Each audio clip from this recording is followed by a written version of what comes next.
yun guys, magsusumpit na tayo, magpe-prepare tayo ng ating mga gagamitin. So please watch. At ito po ang ating gagamitin catheter. So yan. At kailangan din po natin itong kulay green pang dumalaga.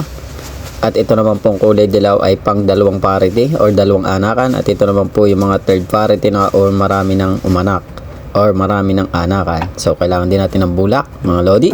At kailangan din natin ng styrofoam para po hindi po mamatay ang ating similya. So yun po ang inyong tatandaan pag po kayo magsusumpit, dapat nakalagay po sa styrofoam, lalo na kung mainit ang panahon, kasi nagiging cause din po yun ng maunti ang anak. So ito po yung rep, dyan po nakalagay ang mga similya. Tayo kukuha po at tayo ay magsusumpit na ngayong araw. So yan po guys, kung mapapansin nyo, yan po ay pang patiner. At yung isa pong bote na hawak ko ay pang breeding naman po, kukunan namin ng inahin. So yan na, kailangan din natin ng gloves. At nandito na po ako sa kulungan. At ako po ay mag-gloves lang mga lodi. So para po hindi po masyadong maamoy sa ating kamay, kasi pupunasan po natin ng dumi ang ating mga baboy gamit ang tuwalya. Kung mapapansin nyo, yan po ay medyo basa po yung ating tuwalya, ano po, para po matanggal po yung dumi na nakakapit sa ating mga baboy. Kasi kailangan po natin ng malinis, kasi po kapag hindi po natin nilinisan, maaaring ma-infeksyon at hindi po mabuntis ang ating mga inahin. So yun po ang inyong palaging tatandaan. At pagkatapos po natin yan, kailangan na may alcohol na may bulak at ating pupunasan din po, anti-infection, at para po maging malinis po siya, ano po. At pagkatapos po nyan, since na yan po marami ng anakan, ayan na po ang catheter kong gagamitin, yung mahaba at mayroon pa pong kulay blue sa loob. At atin pong ididiretso lang hanggang makapasok na lahat, okay na po yan. Then lagyan din po natin ng AI holder para po hindi tayo mahirapan kung sakali may susumpitin pa tayong iba at isasabit lang po natin diyan. Kagaya po na mapapansin nyo guys, yan. Ganyan lang po kasimple. At lipat tayo dito sa kabila naman, ganun din lang po ang ating proseso. Para po sa mga hindi pa po nakakaalam kung paano mag-AI, so ito po ay base sa aking ginagawa dito sa Japan, at yan po ang itinuro sa amin. At sana po inyo din pong i-apply kung gusto nyo po. At kung meron naman po kayo mas magandang idea pa, ay pwede nyo pong i-comment para po makita ng ating mga followers at mga viewers na lalo na sa mga nagbababoy, at para po tayo makatulong, ano po. Yan, ganun lang din po, same process lang mga lodi. So pag hindi ho napasok, huwag nyo munang pilitin, hayaan nyo lang muna kagaya ng ginawa ko. Then ating lagyan uli ng AI holder habang yung isa ko ay tuloy-tuloy lang ang pagbagsak, at ating titingnan na. At tapos na nga, at binigyan ko ho ng konting butas yung para po makasingawang hangin, at ating pisilin na po para ho walang sayang na similya. Okay, hugutin natin, walang tapon. Good, 100% po yun pag ho walang natatapon na ganyan. So dito naman tayo sa kabila, tingnan natin kung papasok na. Okay, pumasok na mga lods, ayos na. Lagyan na natin ng similya.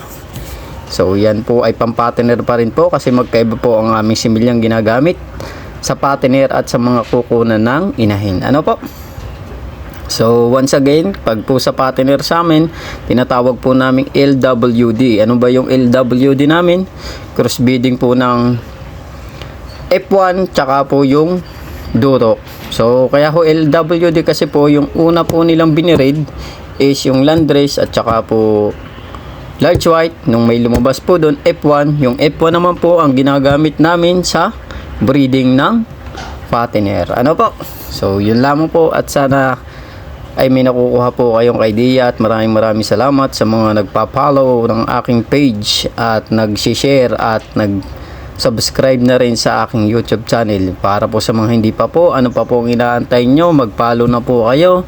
Lalo na po at may plano kayo magbabuyan, maaari pong makatulong itong mga video ito sa inyo po. So ganyan lang po kasimple, basic lang tayo mga lods. So nandito po ako sa Japan. Sa mga gusto kong pumunta dito sa Japan, ang agency ko ay PhilAsia sa Makati po.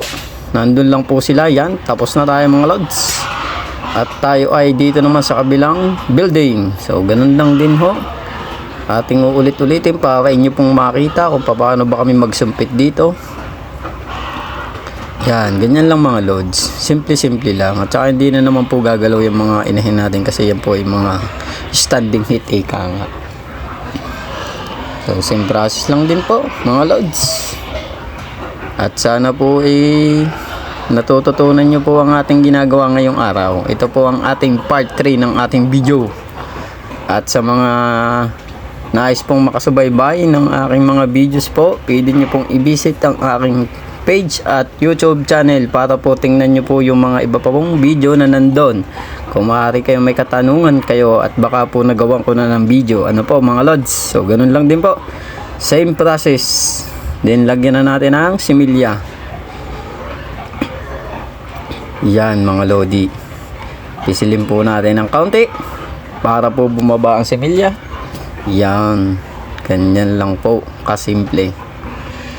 So alam ko naman po sa mga viewers natin dito ay meron na rin pong marunong at alam na rin po nila yung pagsusumpit na ganyan.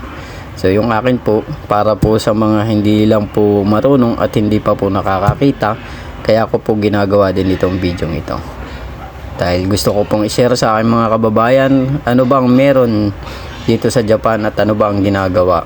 Ano po? Yan. At kung mapapansin nyo nga guys, yung mga pakay na ng mga inahin natin, no? Mga nasa taas at yan po yung automatic. Sa Pinas naman po meron na rin po niyan. Pero karamihan pa rin po sa atin ay siguro hindi po alam yung ganyang sistema ng pagpapakain. Ano po? At meron na rin po akong video na gawa nun. Visit nyo lang ang aking page. At ito naman guys, ang isa pa. So wala po siya sa Bartolina kasi sikip na pong masyado. Lahat ay may karga, kaya dito ko na lang po susumpitin. So yan guys, ang mapapansin nyo yan guys, no, yung isang baboy na yan, hindi po mapasok yung catheter, no. So kapag ka ganyan, tinignan ko yung card niyan kanina. So isang anakan pa lang siya. At yan, mapapansin nyo, pinipilit ko. Nung hindi na ho siya pumasok, ay pinaltan ko na ng catheter. Yan. Kasi mahirap po pag hindi natin naipasok lahat yung kasi matatapon ho ang semilya. So magkukos na hindi mabubuntis. Kaya pinaltan ko niya ang kulay dilaw, pang second parity ho, mga lodi. Yan.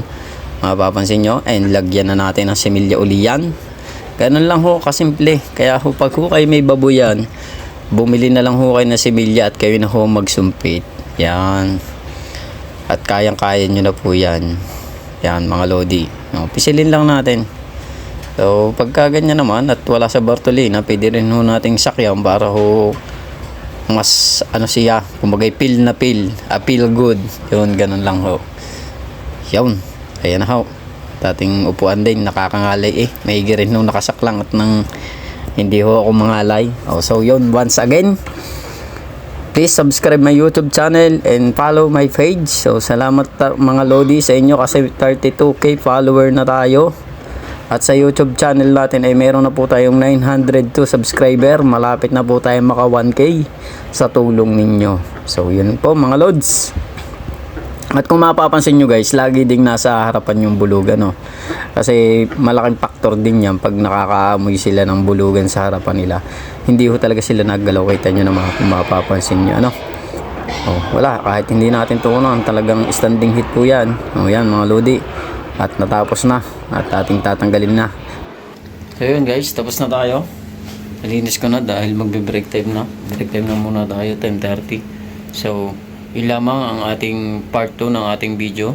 So huwag nyo pong kalimutang mag-subscribe at mag-follow ng aking page para updated po kayo sa lahat ng aking video ang i-upload. Yun lamang at maraming salamat. God bless you.